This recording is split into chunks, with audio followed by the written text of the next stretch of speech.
ಎರಡನೇದು, ಇಡೀ ಕರ್ನಾಟಕ ರಾಜ್ಯದಲ್ಲಿ ಮಳೆಯಿಂದ ಕೆಲವು ಕಡೆಯಲ್ಲಿ ಅನೇಕ ತೊಂದರೆಗಳಾಗಿದೆ. ಫಾರ್ ಎಕ್ಸಾಂಪಲ್, ಮಂಗಳೂರಿಗೆ ನಾನು ನಿನ್ನೆ ಹೋದಂಥ ಸಂದರ್ಭದಲ್ಲಿ ಏನು ಅಶ್ವಿನಿ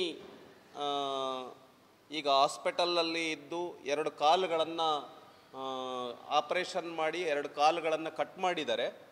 ಈಗ ಮುಂದಿನ ಜೀವನ ಏನು ಅನ್ನುವಂಥ ಪ್ರಶ್ನೆ ಇದೆ.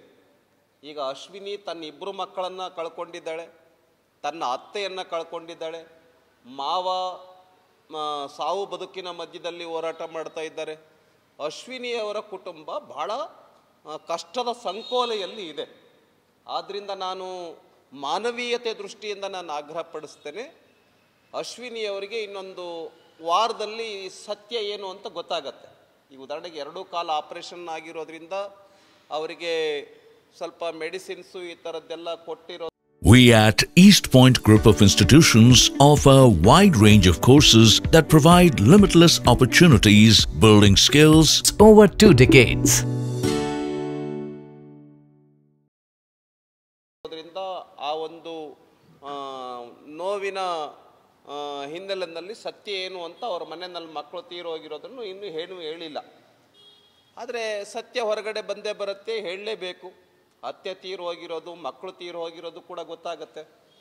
ಇನ್ನೂ ಬಹಳ ಭಯಾನಕವಾಗಿರ್ತಕ್ಕಂಥ ಕಷ್ಟದಲ್ಲಿ ಅಶ್ವಿನಿಯವರು ಈಡಾಗ್ತಾರೆ. ಆದ್ದರಿಂದ ನಾನು ಅಲ್ಲಿ ಜಿಲ್ಲಾ ಕಚೇರಿಯಲ್ಲಿನೋ ತಾಲೂಕು ಕಚೇರಿಯಲ್ಲಿನೋ ಅಥವಾ ಇನ್ಯಾವುದಾದ್ರೂ ಸರ್ಕಾರಿ ಇಲಾಖೆಯಲ್ಲಿ ಆಕೆ ಹೆಂಗಿದ್ರೂ ಕೂಡ SSLC ಓದಿದ್ದಾಳೆ, 39 ವರ್ಷ.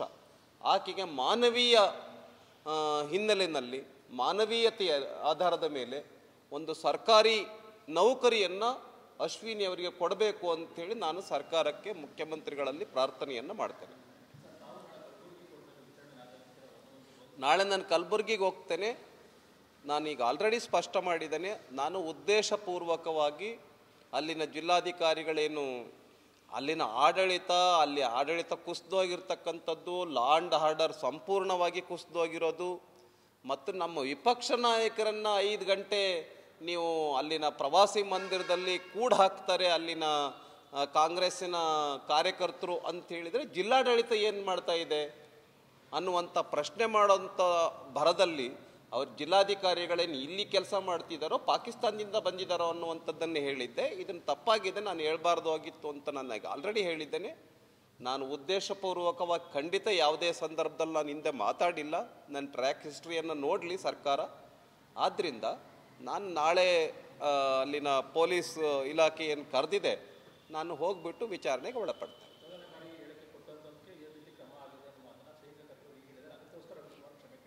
ಕ್ಷಮೆ ಕೇಳಿದ್ದೀನಿ. ನಾನು ಈಗಲೂ ಹೇಳ್ತಾ ಇದ್ದೀನಲ್ಲ, DC ಅವರ ಬಗ್ಗೆ ನಾನು ಆಡಿರ್ತಕ್ಕಂಥದ್ರ ಬಗ್ಗೆ ನಾನು ಈಗ ಕ್ಷಮೆಯನ್ನು ಕೇಳ್ತಾ ಇದ್ದೇನೆ. ಆದರೆ ನನ್ನ ಮೇಲೆ ಅಟ್ರಾಸಿಟಿ ಕೇಸ್ ಹಾಕಿದಾರಲ್ಲ, ಆ ವಿಷಯನ ನಾನು ಖಂಡಿತ ಚಾಲೆಂಜ್ ಮಾಡ್ತೇನೆ.